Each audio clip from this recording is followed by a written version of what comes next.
The day began its slow, deliberate surrender, a final, lingering exhale across the ancient hills of Galilee.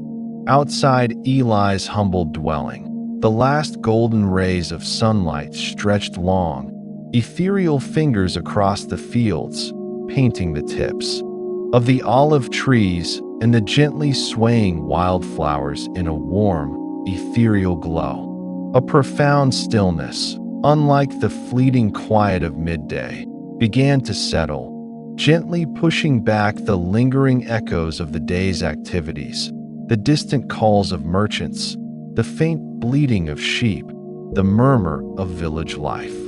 It was a time of turning inward, of quiet contemplation. Eli, his silver hair a testament to many seasons, sat by his open window. The air, cooled by the approaching twilight, carried the sweet, earthy scent of sun-warmed soil and a hint of blossoming jasmine from the vine outside. He heard the soft, familiar rustle of fig leaves just beyond his reach, a gentle whisper that seemed to echo the quiet turning of his own thoughts. Tonight, a particular peace settled deep within him, a tender calm that often visited him in these twilight hours. It was a sense of God's quiet presence, like the soft, enveloping cloak of dusk itself. Eli closed his eyes for a moment, listening to the gentle rhythm of his own breath, feeling completely safe and cherished in this hallowed space. Rest now, quiet one. Rest in this tranquil space, enfolded by his gentle care. As the twilight deepened, painting the sky with streaks of deep indigo and the first faint glimmer of stars, Eli's gaze drifted towards the shimmering expanse above. Tonight, his thoughts, usually as calm as the evening air, were gently stirring, like the distant rustle of reeds by a hidden spring. He found himself reflecting on the familiar, sacred stories he had heard since childhood, the miracles of Jesus. He pictured them in his mind's eye, not as distant tales, but as vivid, almost tangible scenes. The dusty road where the blind man, Bartimaeus, called out, and then saw for the very first time, the world bursting into color before his newborn gaze. That he remembered the powerful image of Jesus stepping onto the boat, his calm presence hushing the furious winds and raging waves into a profound, instant stillness, bringing peace to the storm-tossed disciples. And then, the most profound miracle of all, the raising of Lazarus, a miracle that spoke not just of healing, but of life triumphing over death itself, filling hearts with an astonishing, overwhelming hope. These were the public wonders, acts of divine power witnessed by multitudes, stories that brought comfort and awe to so many. Yet, as he watched a single, bright star emerge in the darkening sky, a different kind of memory, a long-held secret, began to stir within him, a memory he had never dared to speak of, not even to his closest family. Rest now, dear one. Let these images of hope and healing gently settle in your heart. The night deepened, bringing with it the familiar chorus of crickets and the soft, distant hoot of an owl. Eli shifted slightly in his chair, the ancient wood creaking a gentle protest, a sound as old and familiar as his own memories. While the great miracles of Jesus filled the air of his reflection, a quiet tension, subtle as a breath, began to stir within him. For decades, he had carried a secret, a memory sealed away in the deepest chambers of his heart. It was an encounter with the Savior that no one knew, a miracle hidden from the public eye, tucked away from curious glances and judgment.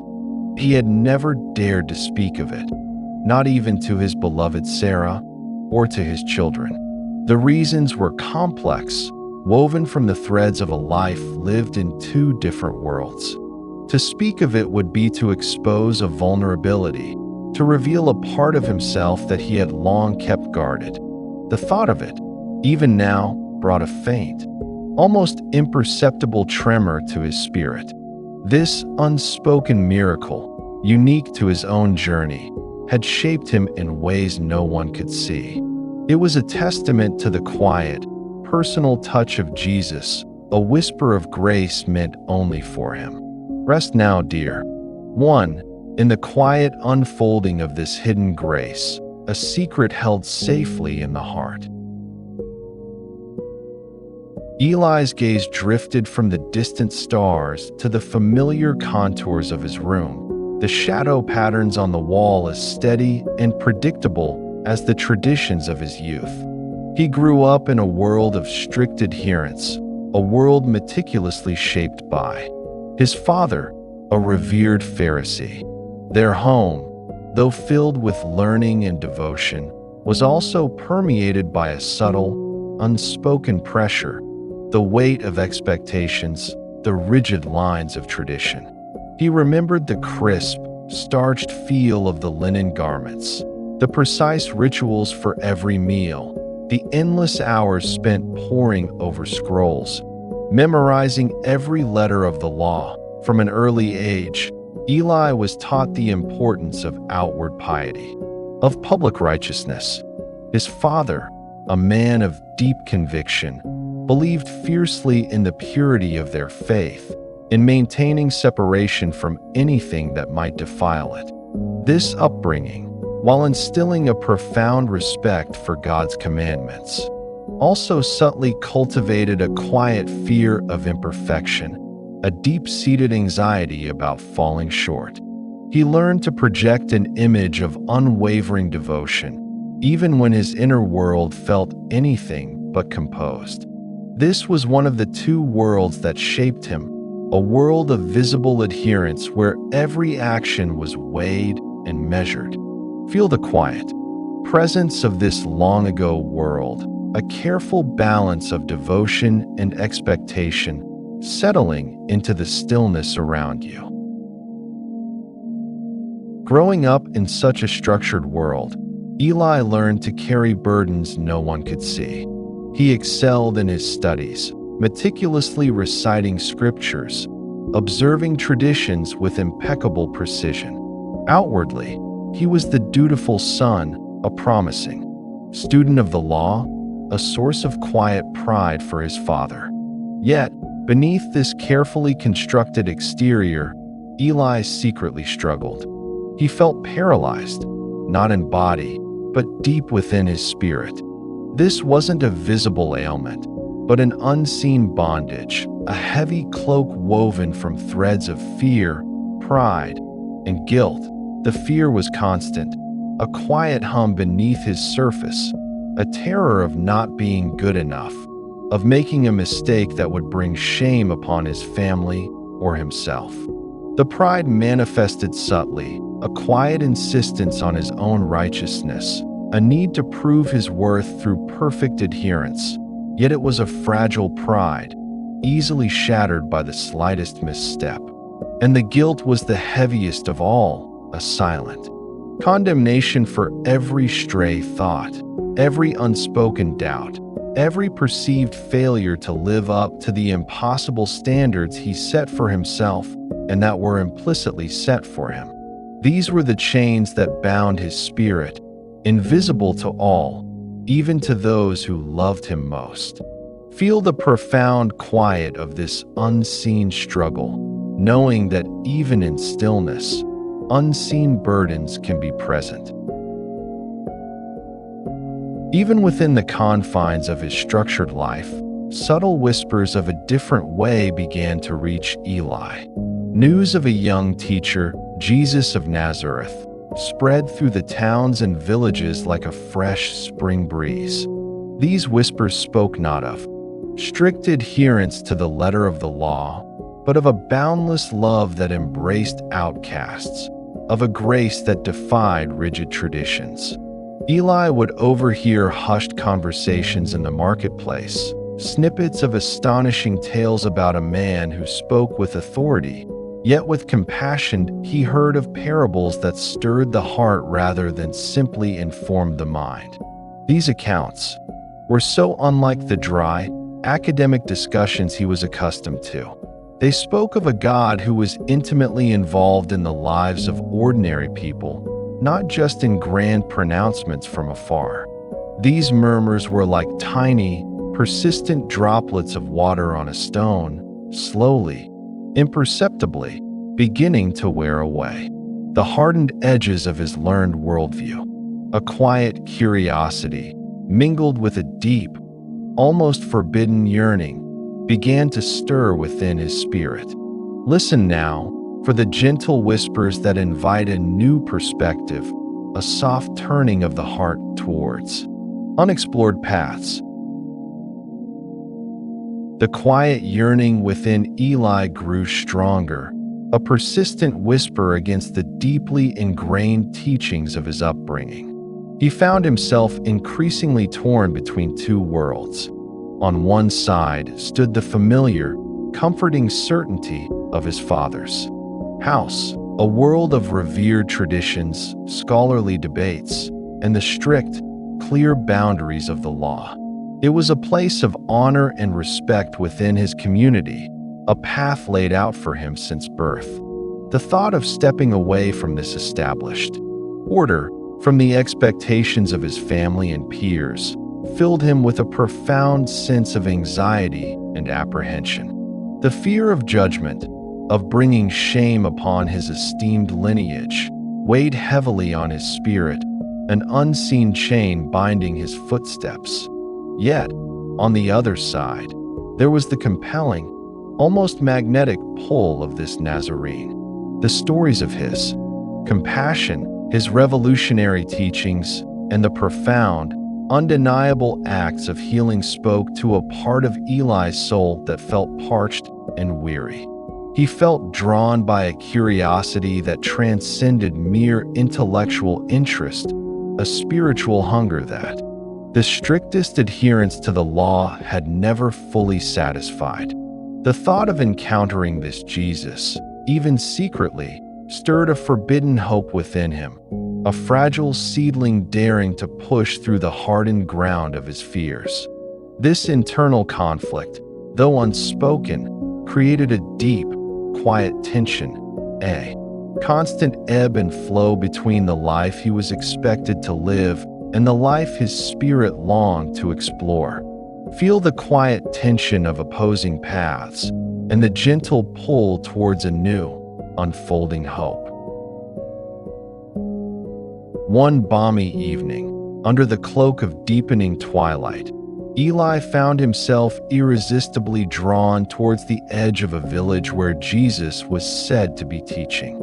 He moved with a quiet urgency, his heart a drum against his ribs, a mixture of trepidation and fervent hope propelling him forward.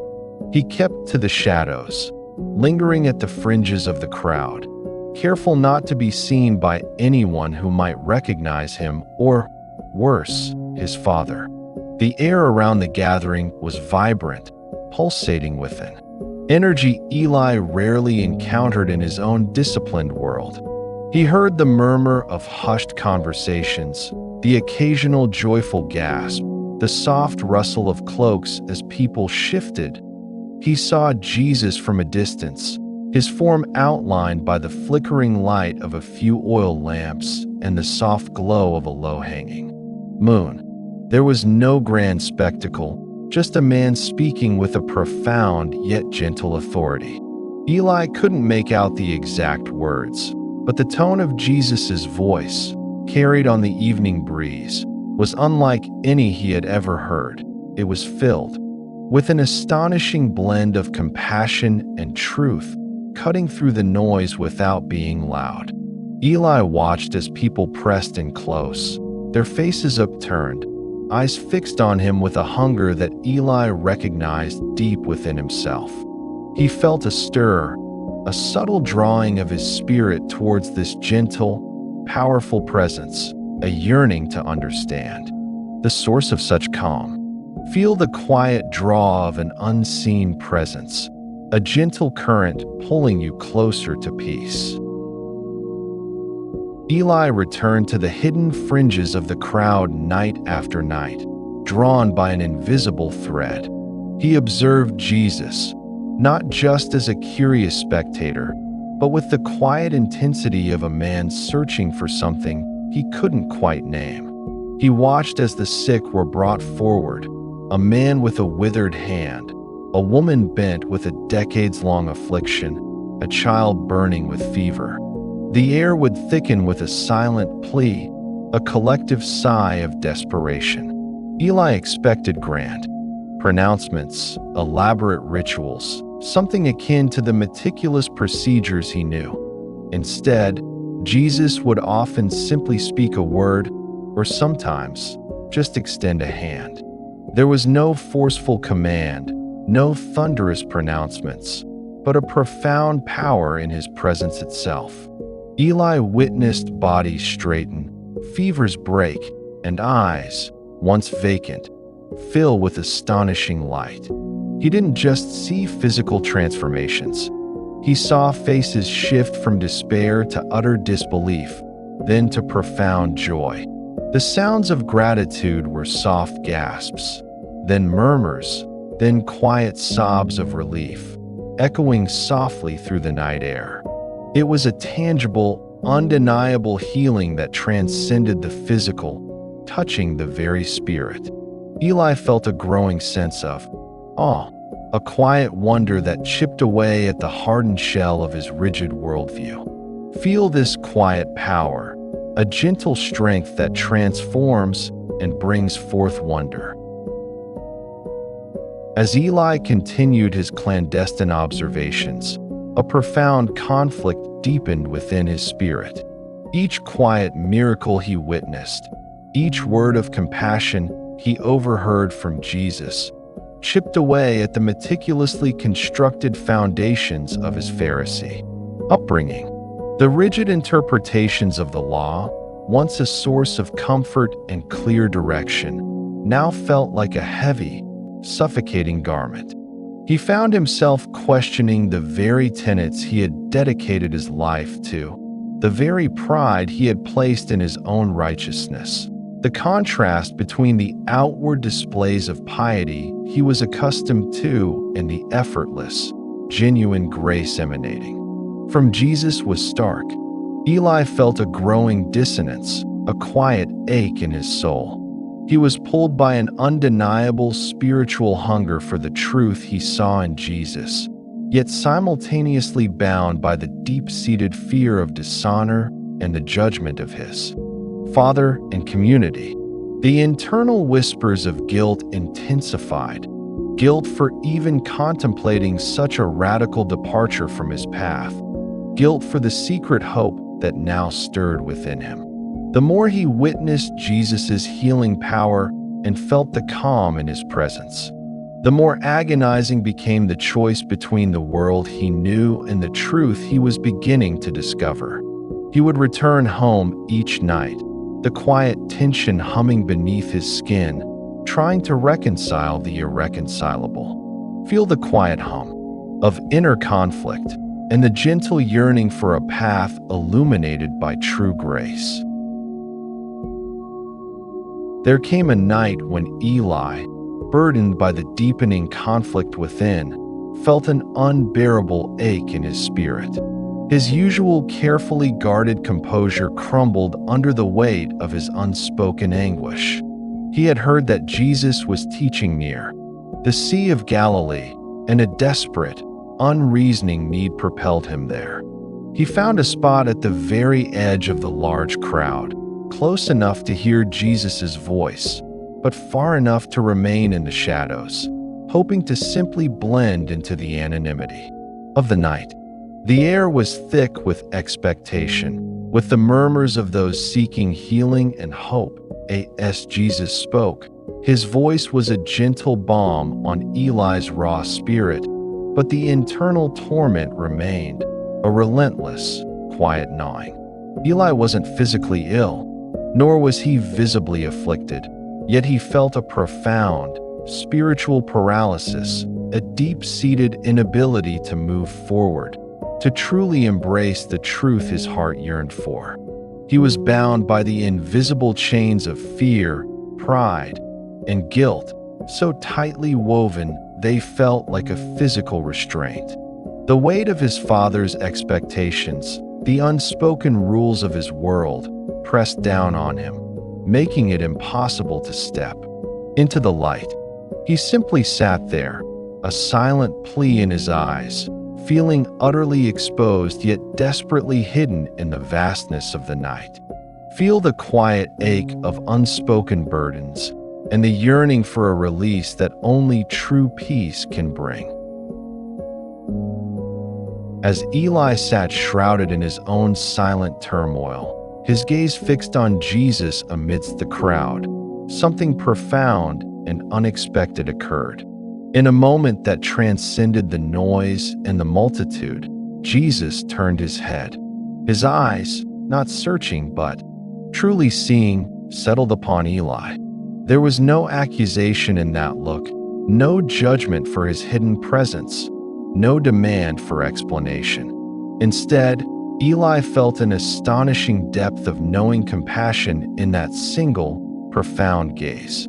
It was as if Jesus saw not just the outer shell of the Pharisee's son, but reached deep into the hidden corners of his spirit, discerning the intricate web of fear, pride, and guilt that bound him. No words were exchanged between them, no touch was given, no public pronouncement made.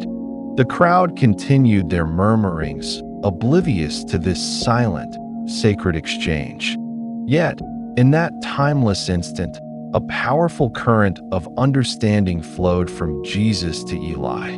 It was a recognition of his unspoken pain, an acknowledgement of his deep, spiritual paralysis. This wasn't a miracle of physical healing, obvious for all to see. It was a miracle of profound insight and a quiet, all-encompassing love that met Eli precisely where he was, in his secret anguish. Feel the quiet power of a knowing gaze, a deep compassion that sees beyond what is visible. From that profound, silent moment, from that single, compassionate look, a miraculous transformation began to unfold within Eli. It wasn't immediate or dramatic, not a sudden leaping up or a newfound ability to walk. Instead, it was a subtle, gradual lifting, as if an immense, unseen weight had begun to gently detach from his spirit. The relentless torment of his inner paralysis, the suffocating grip of fear, the crushing burden of guilt, the brittle facade of pride began to loosen. Its hold, he couldn't explain it, not with words or logic. There was no physical touch, no spoken command, yet something deep within him had been irrevocably altered. It was as if a tightly wound spring in his soul had finally been released, allowing a gentle current of peace to flow where only stagnant anxiety had resided before. This healing was entirely hidden from public view, a secret work of grace taking place in the quiet, sacred chambers of his heart. Eli left the crowd that night with no visible change, yet he carried within him the first stirrings of true liberation, a profound sense of inner release that had been unimaginable moments before. Feel this gentle lifting, this subtle release, as unseen healing begins its quiet work within you. From that night forward, Eli's life, though outwardly unchanged in its rhythms, was profoundly transformed from within. The invisible chains of fear, pride, and guilt that had bound his spirit for so long continued to loosen, day by quiet day, week by gentle week. He found himself approaching the law not with a rigid burden, but with a newfound appreciation for its wisdom, tempered by the boundless grace he had felt in Jesus' gaze. The constant need for outward validation, for the approval of others, slowly began to fade, replaced by a quiet contentment that stemmed from a deeper, internal source. This was the enduring miracle, the whisper of grace that continued its work long after the visible miracles of Jesus had become distant echoes. It was a healing not seen by human eyes, not celebrated in public squares, but felt in the deepest recesses of his soul. Eli learned that true transformation wasn't always a dramatic display. Sometimes it was a profound, quiet shift of the heart, a silent reorientation towards hope and freedom. He began to live with an inner peace he had never known, carrying the warmth of that single, compassionate look from Jesus as a secret, guiding light. Feel this enduring grace, a quiet whisper of peace that steadfastly settles deep within your spirit. Now, as the deep night finally settles, cloaking the world in a blanket of peaceful darkness, Eli's story reaches its gentle culmination. He has spoken aloud what his soul has always known, a truth whispered across decades, that the greatest miracle wasn't just in limbs restored or storms stilled in dramatic displays. No, the most profound healing, the most astonishing transformation, often occurs in hearts quietly changed, in souls lovingly touched in the shadows, unseen by the bustling world. As sleep gently overtakes you, Eli's whisper becomes a soft current of grace, carrying you deeper into rest. This story is a tender reminder that even the unseen miracles are profoundly real, working their quiet wonders beneath the surface of everyday life. It teaches that true healing can come in utter silence, a gentle restoration of the spirit without a single spoken word or visible sign. And above all, it assures you that hope has no expiry. It is an eternal flame, gently burning, always present, always available. You are safe now, cradled in this divine truth, surrounded by a love that sees every hidden struggle and brings unseen healing. Sleep now, dear one, in this profound and everlasting grace. Sleep deeply, rest.